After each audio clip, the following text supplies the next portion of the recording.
Commencez à vivre votre vie et arrêtez de vivre la vie des autres. C'est un triste et amer constat, n'est-ce pas? Mais la plupart des gens vivent la vie d'autres personnes et non leur propre vie. Vous me direz certainement comment on peut vivre la vie d'une autre personne. La réponse à cette question est simple. En essayant d'être, de faire ou d'avoir la même chose que les autres. 95% d'êtres humains ne vivent pas leur propre vie, mais la vie des autres. Nous sommes dans une société qui nous pousse à suivre la masse à cause de l'influence qu'elle nous impose. Tous les hommes, ou presque, veulent avoir le succès de James Noberi et toutes les femmes, ou presque, veulent avoir le talent de Gareth Fosso. Et quand ils n'ont pas ces choses, les gens se sentent mal. Ils se dénigrent et auto-sabotent leur propre bonheur. La société a fixé des standards spécifiques pour chaque domaine.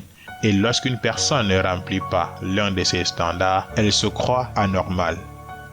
Par exemple, on nous fait souvent croire qu'une personne qui a réussi est celle qui a des voitures de luxe, des maisons au bord de la mer et qui passe la majorité de son temps sur la plage et dans les boîtes de nuit.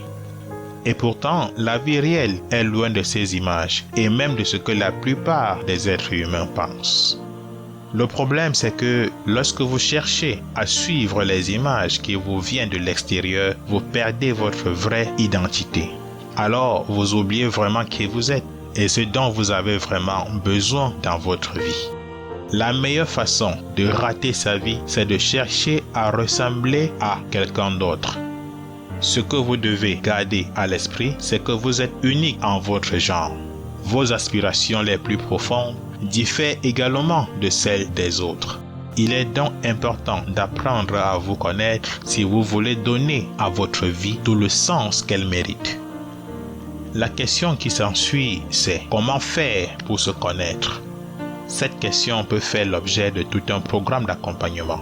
Toutefois, voici quelques pistes qui vous aideront à vous connaître profondément. Aimez passer du temps seul.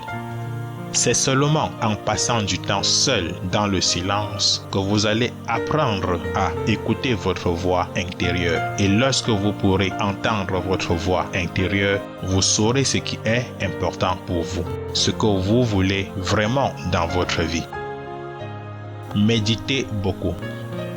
La méditation est un exercice qui vous permet de découvrir votre être intérieur et de développer votre esprit.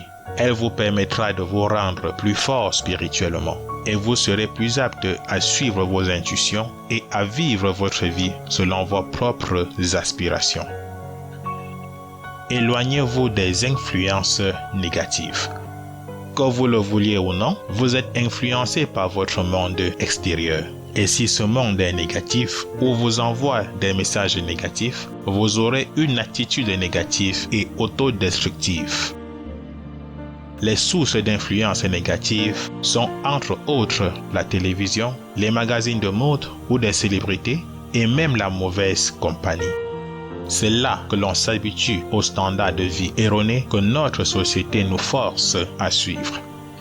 J'avoue, ce conseil peut paraître extrême, mais essayez de le suivre pendant une semaine ou deux et vous verrez les effets positifs dans votre vie. Vivez votre vie et pas celle des autres.